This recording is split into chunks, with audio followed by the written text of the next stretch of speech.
الحمد لله رب العالمين والصلاة والسلام على نبينا محمد وعلى آله وصحبه أجمعين ومن تبعهم بإحسان إلى يوم الدين. أعوذ بالله السميع العليم من الشيطان الرجيم من همزه ونفخه ونفثه. بسم الله الرحمن الرحيم. وإذا سألك عبادي عني فإني قريب أجيب دعوة الداعي إذا دعان فليستجيبوا لي وَلْيُؤْمِنُوا بِي. سب سے پہلے ہر طرح کی حمد اور ثنا، تعریف اور توصیف اللہ رب العزت کے لیے لائق اور زیبا ہے، جس کی نعمتیں بے شمار ہیں، جس کے احسانات انگنت ہیں. اور اللہ تعالیٰ کی ان بے شمار نعمتوں میں اللہ تعالیٰ کی سب سے بڑی نعمت یہ ہے کہ اللہ تعالیٰ نے پیارے نبی محمد الرسول اللہ صلی اللہ علیہ وسلم کو بھیج کر آپ کے ذریعے سے ہم کو اپنا پتہ بتا دیا. یہ بہت بڑی نعمت ہے اور ہم کو چاہیے کہ ہم کو اس نعمت کا، اس کی عظمت کا احساس رہے اور اس احساس کو بار بار ہم اپنی دل میں زندہ کرتے رہیں کہ ہم کو پتہ نہیں تھا کائنات کا خالق کون ہے، نعمتیں دینے والا کون ہے، دعائیں سننے والا کون ہے، فریادیں کس سے کرنی ہے، جھولی کس کے سامنے پھیلانی ہے، دعائیں کون قبول کرتا ہے. اللہ کے نبی صلی اللہ علیہ وسلم آئے تو اللہ کے نبی صلی اللہ علیہ وسلم نے ہم کو اللہ کا پتہ بتا دیا. یہ اللہ کا بہت بڑا احسان ہے کہ ہم کو پتہ ہے کہ دعا کس سے کرنی ہے. کافر کی محرومی کا آپ اندازہ نہیں لگا سکتے. کافر اتنا محروم ہے، اس کو یہ نہیں پتا دعا کس سے کرنی ہے، فریاد کس سے کرنی ہے، مانگنا کس سے ہے. تو وہ دنیا میں کس کس سے مانگتا ہے؟ وہ جانوروں سے مانگتا ہے، وہ لکڑی اور پتھر کے بتوں سے مانگتا ہے، وہ پیڑ پودوں سے فریادیں کرتا ہے، وہ سورج کی پوجا کرتا ہے، وہ چاند کے سامنے سر جھکاتا ہے، وہ شرمگاہوں کی بھی عبادت کرتا ہے. کہاں کہاں مانگتا ہے. انسان، جانور، جاندار، بے جان، ہر کسی کے سامنے ہاتھ پھیلاتا ہے. آپ کو بھی اپنا معبود مان لے گا اگر آپ اس کو 4 پیسہ دے دیں احسان کرتے ہوئے. کافر کتنا محروم ہے کہ اس کو یہ نہیں پتا کہ کس سے مانگنا ہے. اور ہم پر اللہ تعالیٰ کا کتنا بڑا فضل ہے کہ ہم کو یہ پتا ہے کہ کس سے مانگنا ہے. اور کس نے بتایا کس سے مانگنا ہے؟ اللہ کے رسول صلی اللہ علیہ وسلم نے ہم کو بتا دیا کس سے مانگنا ہے، کون دیتا ہے. یہ اللہ کے رسول صلی اللہ علیہ وسلم نے ہم کو بتا دیا. یہ بہت بڑا اللہ کے رسول صلی اللہ علیہ وسلم کا احسان ہے. ہم زندگی بھر اللہ کے نبی صلی اللہ علیہ وسلم پر درود بھیجتے رہے، اللہ کے نبی کے اس احسان کی برابری نہیں کر سکتے. اس لیے جب بھی نبی صلی اللہ علیہ وسلم پر درود بھیجنا ہونا، اس احساس کے ساتھ درود بھیجیے کہ نبی کا جو احسان ہے اس زمین پر بسنے والے کسی انسان کا احسان اتنا بڑا نہیں ہو سکتا. تو دنیا کو نہیں پتا تھا کس سے مانگنا ہے. ہاں، اللہ کے رسول آئے تو اللہ کے رسول نے بتایا یہاں سے مانگنا ہے، اللہ سے. جو ملتا ہے یہاں سے ملتا ہے. وَمَا بِكُم مِّن نِّعْمَةٍ فَمِنَ اللَّهِ. تم کو جو بھی نعمت ملی ہے کہاں سے ملی ہے؟ اللہ تعالیٰ کے دینے سے ملی ہے. الحمدللہ. بہت بڑا اللہ کے نبی صلی اللہ علیہ وسلم کا احسان ہے. اللہ کے نبی نے بتایا کہاں سے مانگنا ہے. کافر بیچارہ محروم ہے. جہاں سے ملتا ہے، ملنے کے بعد شکریہ کس کا ادا کر رہے ہیں وہ بھی نہیں پتا تھا ہم کو. اللہ کے رسول نے کیونکہ یہ بتایا کہاں سے ملتا ہے تو ہم کو یہ پتا چلا اچھا ملنے کے بعد شکریہ کس کا ادا کرنا ہے. کافر کوئی بھی نہیں پتا نا، نہ اس کو یہ پتا مانگنا کہاں سے ہے، نہ اس کو یہ پتا کہ مانگنے کے بعد شکریہ کس کا ادا کرنا ہے. تو کہیں سے بھی مانگتا ہے. ہاں، مصیبت ہوتی ہے اس کو نہیں پتا نجات کہاں سے ملے گی، تو کہاں کہاں نجات تلاش کرتا ہے. پریشانیوں میں کن کن سے فریادیں کرتا ہے، کہاں کہاں امیدیں وابستہ کر لیتا ہے بھائی. ہاں، اپنے گھر پر دروازے پر گھوڑے کی نال لا کر کے کافر لگا لیتا ہے. گھوڑے کی نال پہ اس کا توکل ہے، اس کو لگتا ہے یہ گھوڑے کی نال اس کو مصیبت سے نجات دے دے گی. رنگ برنگی پتھروں کی انگوٹھیاں ہاتھوں میں پہن لیتا ہے، اس کو لگتا ہے یہ رنگ برنگے پتھر اس کو مصیبت سے بچا لیں گے. ہاں، آڑی ترچھی لکیریں کھینچ کر کے دیوار پہ لگا دیتا ہے، اس کو لگتا ہے مصیبتوں سے نجات، یہ لکیریں مصیبتوں سے نجات دے دیں گی. نہیں پتا اس کو بھائی یہ بہت بڑی محرومی ہے کہ اس کو یہ نہیں پتا مصیبتوں سے کون بچاتا ہے، تکلیف میں اپنا غم جس کے سامنے رکھنا ہے. اپنی دکھ کی گٹھری کھول کر کے کس کے سامنے رکھنی ہے اس کو نہیں پتا. کن کن سے امیدیں اس نے وابستہ کر کے رکھی ہوئی ہے. مٹی اور پتھر کے بتوں سے امیدیں وابستہ کر لی ہیں. مردہ بزرگوں کی قبروں پہ جا کر کے کبھی بیماری سے شفا مانگ رہا ہے, کبھی لاولد جا کر کے اولاد مانگ رہا ہے, کبھی غریب جا کر کے امیری مانگ رہا ہے, فقر و فاقہ کشی کرنے والا جا کر کے ولیوں سے غنا مانگ رہا ہے. اس کو نہیں پتا تو کس کس سے مانگ رہا ہے. جانوروں کی بھی قبریں بنا کر کے رکھی, ان کو بھی پوجتا ہے. ان کو لگتا ہے اس سے نجات مل جائے گی, یہ میری فریادیں سنیں گے. اللہ کے رسول کا کتنا بڑا احسان ہے. اللہ کے رسول نے یہ بتایا کہ غم کس سے بیان کرنا ہے, مصیبتوں سے نجات کون دیتا ہے, تکلیفوں میں سہارا کون بنے گا تمہارا. امن یجیب المضطر اذا دعا, کون ہے جو پریشان حال کی پریشانی سنتا ہے, جس کے سامنے اپنا غم بیان کرنا ہے, جس سے اپنی تکلیفیں رکھنی ہے, جو دعائیں قبول کرتا ہے, جو غریبوں کو امیر کر سکتا ہے, جو بیماروں کو شفایاب کر سکتا ہے, جو بانجھ کو اولاد دے سکتا ہے. کون ہے؟ امن یجیب المضطر اذا دعا. اللہ کے رسول نے بتایا پریشان حال کو کس کے سامنے اپنا غم بیان کرنا ہے, کس سے دعائیں کرنی ہے, کس سے فریاد کرنی ہے. کافر کو نہیں پتا, ہم کو پتا ہے الحمدللہ. اللہ کے رسول نے بتایا اللہ ہے. اللہ خوش ہوتا ہے جب بندہ اللہ تعالیٰ کو پکارتا ہے. اللہ رب العالمین پسند کرتا ہے کہ اس کو پکارا جائے. اللہ ناراض ہوتا ہے جب اس کو نہیں پکارا جاتا ہے. کس نے بتایا؟ اللہ کے رسول صلی اللہ علیہ وسلم نے بتایا. اللہ کے رسول نے بتایا تمہارا رب تمہارے لیے ہمیشہ اویلیبل. ہاں, کافر ہر زمانے میں کیا ہوا نا بھائی, جو لوگ اللہ تعالیٰ پہ ایمان بھی رکھتے تھے, جو مشرکین مکہ تھے, اللہ تعالیٰ کو مانتے تو تھے, پر اللہ تعالیٰ کے بارے میں ہر زمانے میں جو بگڑے ہوئے مذہبی پیشوا تھے نا, انہوں نے اپنی قوم والوں کو, اپنے مذہب والوں کو اس دھوکے میں ڈال کر کے رکھا تھا کہ بھئی اللہ تمہاری ریچ سے باہر ہے, اللہ تعالیٰ سے تم ڈائریکٹ کچھ نہیں بول سکتے, اللہ تعالیٰ ڈائریکٹ تمہاری فریادیں نہیں سنتا, وہ بہت دور ہے. اس تک پہنچنے کے لیے تم کو ایجنٹ چاہیے, وسیلہ چاہیے. اور ہر مذہب کے مذہبی پیشوا اپنے آپ میں اللہ تعالیٰ کے ایجنٹ بنے ہوئے تھے, اور اپنے مذہب کے ماننے والوں کو اس غلط فہمی میں ڈالا ہوا تھا اللہ تعالیٰ تک پہنچنا ہے, ڈائریکٹ نہیں جا سکتے, ہمارے پاس آؤ, ہم تمہاری فریاد اللہ تعالیٰ تک پہنچائیں گے. ہمارے سامنے اپنے گناہ رکھو. عیسائی لوگ کیسے کنفیس کراتے ہیں, ہم تمہاری توبہ کرائیں گے, ہم تمہاری فریاد اللہ تعالیٰ تک پہنچائیں گے, اللہ تعالیٰ تم سے بہت دور ہے. مشرکین نے مکہ کے اندر بھی یہی خیال تھا, وہ اللہ کو مانتے تھے پر یہ سمجھتے تھے اللہ بہت دور ہے, وہ ہماری ڈائریکٹ نہیں سن سکتا. سب کے ذہن میں یہ بات تھی کہ اللہ تعالیٰ کو سنانا ہے تو کچھ حوالے, وسیلے, کوئی راستہ تلاش کرنا پڑے گا. وہ مشرکین اپنے بتوں کی پوجا کرتے تھے تو کیا کہتے تھے, ما نعبدهم الا ليقربونا الى الله زلفا, ہم تو ان بتوں کی پوجا کرتے ہیں تاکہ یہ بت ہم کو اللہ سے قریب کر دے.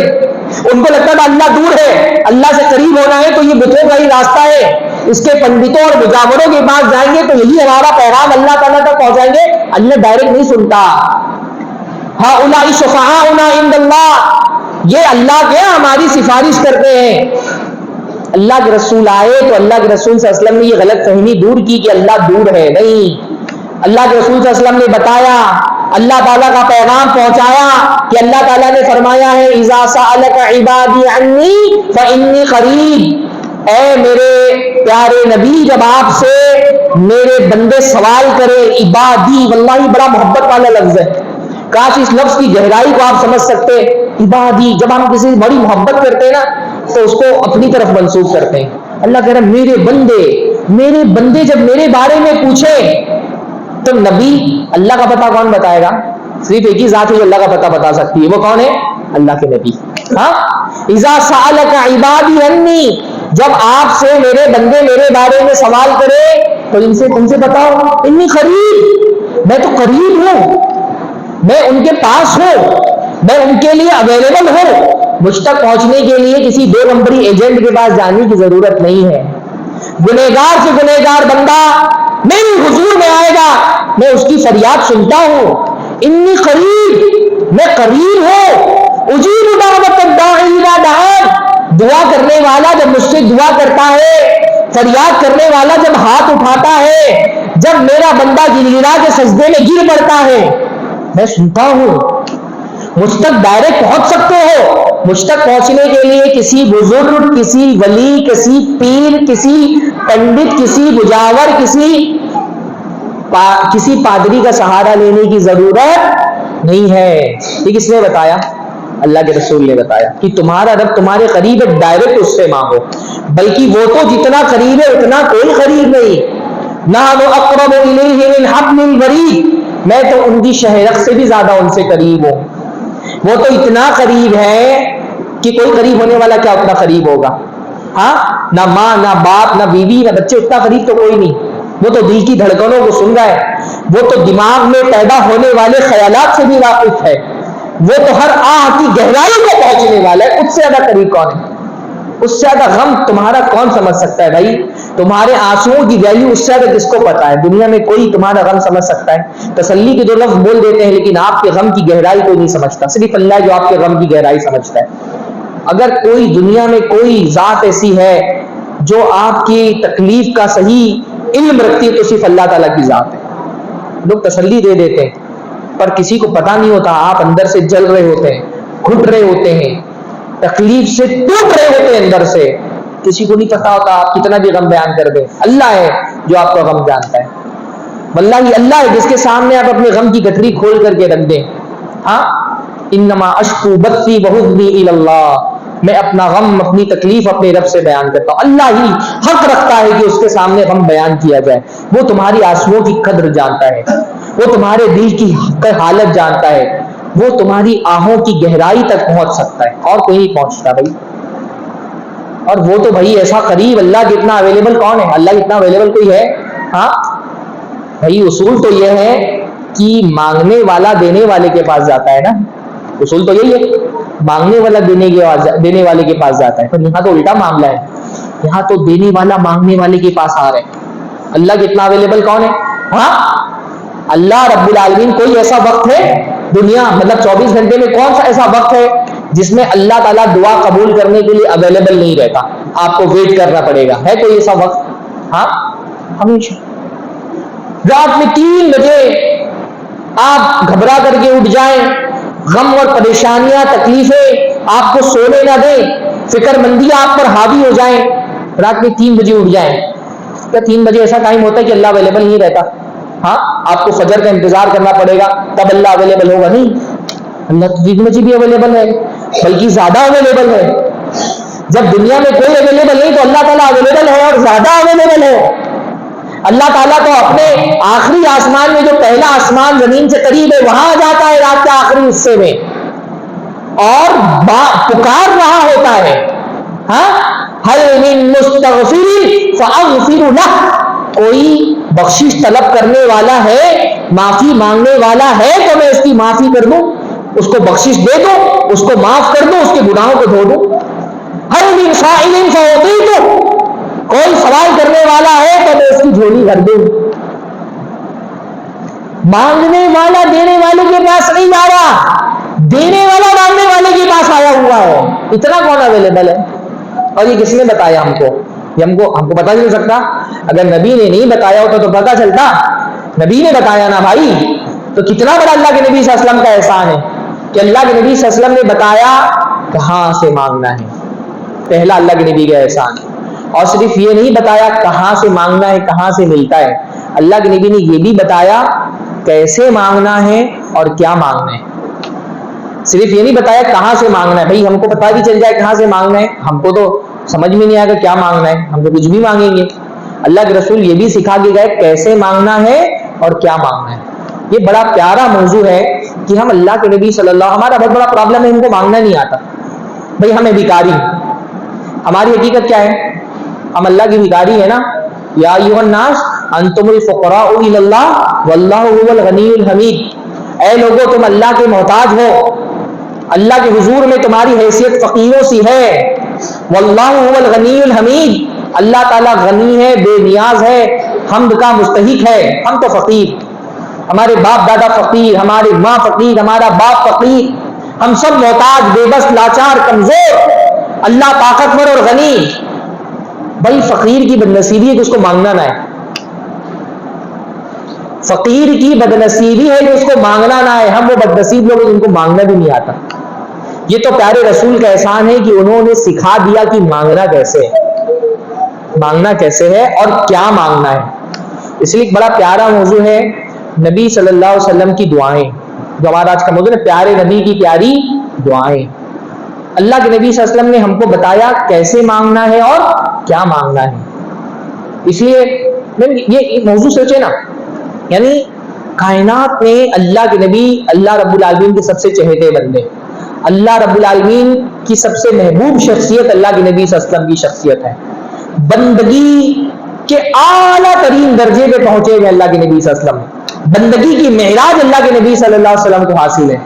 یہ کائنات کا سب سے بڑا بندہ جب اللہ کے حضور میں ہاتھ اٹھاتا ہے, سجدے میں اپنا سر جھکاتا ہے اور اپنے رب سے ہم کلام ہوتا ہے, اپنے رب سے جب گفتگو کرتا ہے, اپنے رب سے جب کچھ مانگ رہا ہوتا ہے, اس کے مانگنے کی ادا کیا ہوتی ہے؟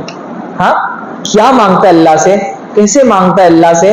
عبادت کے جو پیارے پیارے رنگ ہیں وہ سب اللہ کے نبی صلی اللہ علیہ وسلم کی دعاؤں میں جمع ہو گئے.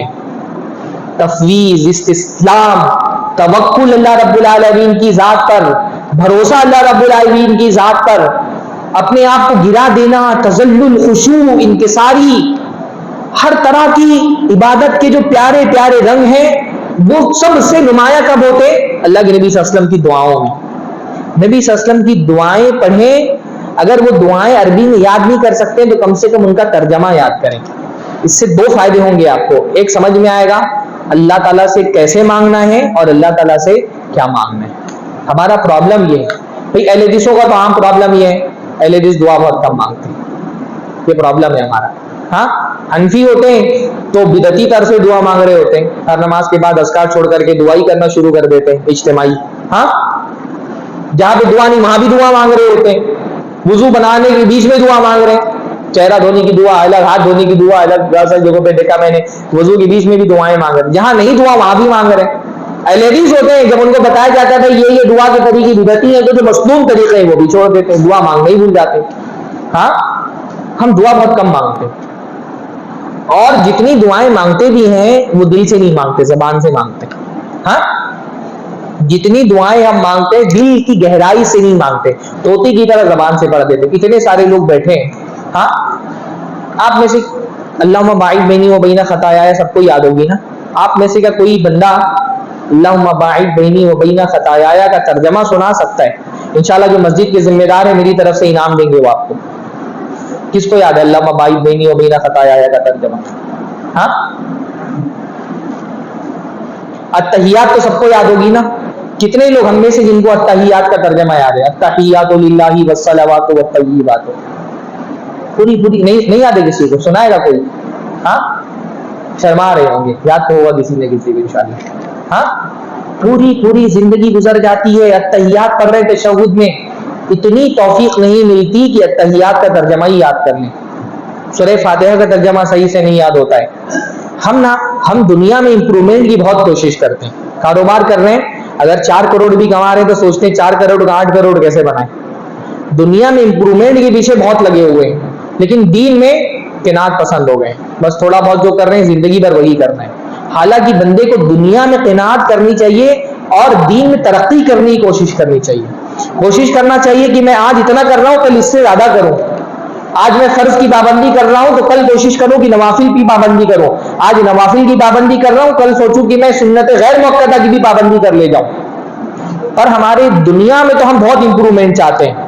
ایک گھر ہے تو 2 گھر چاہیے, 2 ہے تو 4 چاہیے, لیکن دین میں بس قناعت پسند ہے. وہ جو بچپن میں 8-10 صورتیں یاد کر لی تھی ہم نے, دادی اماں نے یا خالہ نے سکھا دی تھی, یا باجی نے اور بھائی نے سکھا دیا تھا, 40 سال 50 سال 60 سال گزر گئے, انہی 8-10 صورتوں پہ ہی ہماری نمازیں چل رہی. ایسا ہی ہوتا ہے نا, وہ جو 10 صورتیں بچپن میں یاد کی تھی بس اسی پہ نمازیں ساری چلائے جا رہے ہیں. نماز میں خوشبو کیسے پیدا ہوگا؟ ہماری نمازیں جو ہے نا وہ بالکل آٹومیٹک ہو گئی ہیں. ہم کانشیس میں نماز میں کب تک ہوتے ہیں؟ جب تک تکبیر تحریمہ کہہ کر کے ہاتھ نہیں باندھتے. ادھر ہاتھ باندھا ادھر نماز کو آٹو پائلٹ پہ ڈال دیتے. ہاں, آٹو پائلٹ پہ زبان سے جو نکل رہا ہے, زبان بھی کچھ اور ہے, دماغ کہیں اور ہے. دماغ گھر میں, دماغ دکان پہ, دماغ بچوں میں, دماغ بیوی میں, دماغ سڑکوں پہ,